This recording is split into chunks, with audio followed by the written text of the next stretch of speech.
You wake up, you grab your phone, you scroll. You tell yourself just 5 more minutes. Those 5 minutes turn into an hour. You finally sit down to study. You stare at the page.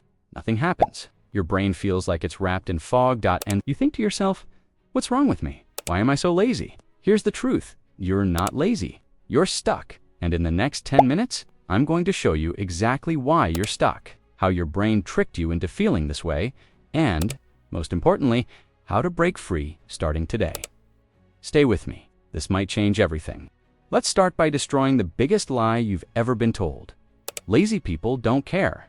They don't feel guilt. They don't stay up at night thinking, I wasted another day. But you care. You feel it every single night. That's not laziness. That's being stuck in a loop your brain created. Here's what actually happens. Your brain runs on a simple system, pain versus reward. When you think about studying, your brain scans for immediate rewards. It finds none, just stress, just hard work, just uncertainty. So it does what it's designed to do. It protects you. It says, hey, let's scroll instead. Let's watch one more video that feels safe. And you listen, not because you're weak, but because your brain is doing its job. The problem, your brain is playing the short game, and your life, that needs the long game. So how do we fix this? We don't fight the brain, we rewire it. Let's talk about your mornings, because if you lose the morning, you lose the day. Most students wake up in reaction mode. Alarm goes off, phone comes out, notifications flood in. Your brain is already in chaos before your feet hit the floor. Here's the shift. Step 1. Win the first hour. The first hour of your day doesn't belong to your phone. It belongs to you. When you wake up, don't touch your phone for the first 30 minutes. I know it sounds hard, but here's why it works. Your brain produces the most dopamine in the morning. That's your focus fuel. When you scroll first thing, you burn that fuel on nothing. You waste your sharpest mental state on someone else's highlight reel. Step 2. Anchor your identity. Do one small thing that proves you're not stuck. Make your bed. Do 10 push-ups. Drink a full glass of water.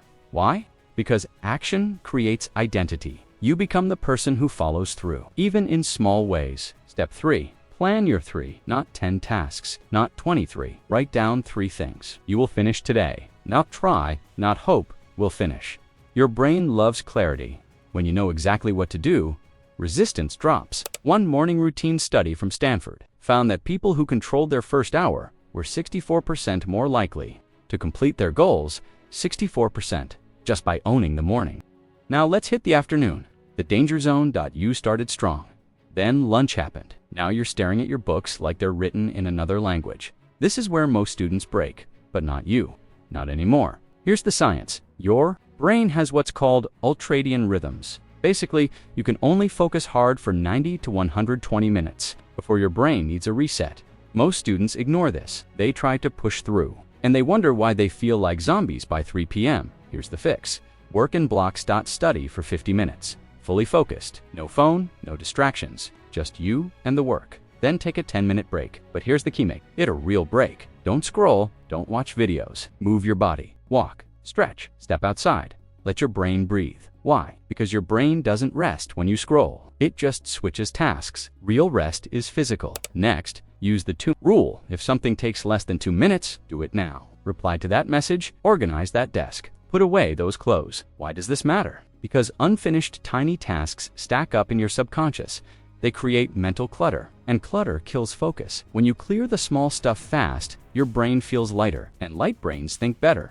Evening hits. You tell yourself, I'll study after dinner. After dinner becomes after this episode. After this episode becomes after scrolling. After scrolling becomes bedtime. And you lie there thinking, I'll do better tomorrow. Sound familiar? Here's what's happening. Decision fatigue. By evening, your brain has made thousands of tiny decisions. What to wear, what to eat, what to say. Each decision drains your willpower. So when evening comes, you have no energy left to decide to study. Your brain defaults to easy, and easy means scroll. Here's how to win your evenings. Step 1. Remove the decision. Don't ask yourself if you'll study. Decide in the morning. Lock it in, 7 p.m. to 9 p.m. study time. And when it's automatic, your brain doesn't resist. Step 2. Create a shutdown ritual. At 9 p.m., close the books. Write down what you finished. Write down what's next for tomorrow. This does 2 things. It gives you a sense of completion, and it clears your mental inbox so you can actually sleep. 3. Protect your sleep. No screens, 1 hour before bed. I know, but here's the truth. Blue light destroys melatonin. Melatonin controls sleep. Bad sleep kills focus. Bad focus makes you feel stuck. It's a cycle, and it starts with that phone in bed. Replace it. Read a book, journal, just think. Your brain needs darkness and quiet to reset. Give it that. A University of Pennsylvania study found that students who slept 7 to 8 hours retained 40% more information than those who slept less. You're not lazy, you're just exhausted. Now let's talk about the thing nobody tells you. You can have the perfect routine, the perfect schedule, the perfect plan, but if your mind is still stuck in the same story, I'm lazy, I can't focus, I always fail, nothing changes. Your brain believes what you repeat. So if you keep saying you're lazy, guess what? Your brain makes it true. Here's the shift. Stop labeling yourself. You're not a lazy person. You're a person who struggles with focus sometimes. See the difference. One is permanent. One is temporary. Next, celebrate the small wins. You studied for 30 minutes. That's a win. You finished one assignment. That's a win. You didn't scroll for an hour. That's a win. Your brain releases dopamine when you acknowledge progress, and dopamine makes you want to do it again. Most students only celebrate the big stuff, the A grade, the finished project. But motivation doesn't come from the destination. It comes from the movement. Every small step forward is proof you're not stuck anymore. Finally, reframe failure. You didn't fail. You learned what doesn't work. That's data. That's progress. Thomas Edison didn't fail 1,000 times. He found 1,000 ways that didn't work. Your brain is the same. Each attempt teaches it. Each attempt builds it. You're not starting over. You're starting stronger. Okay, real talk. Some days, nothing works. You wake up late. You skip the routine. You fall into the scroll hole. And by noon, you feel like the day is already lost. Here's what you do. The emergency reset. Step 1. Stop, breathe. Forgive yourself. You're humans. Mess up. It's fine. Step 2. Micro-commit. Don't try to save the whole day. Just commit to the next 25 minutes. Set a timer. Work on one thing. Just one dot. When the timer ends, you'll feel momentum. And momentum is the antidote to stuck. Step 3. Move your body.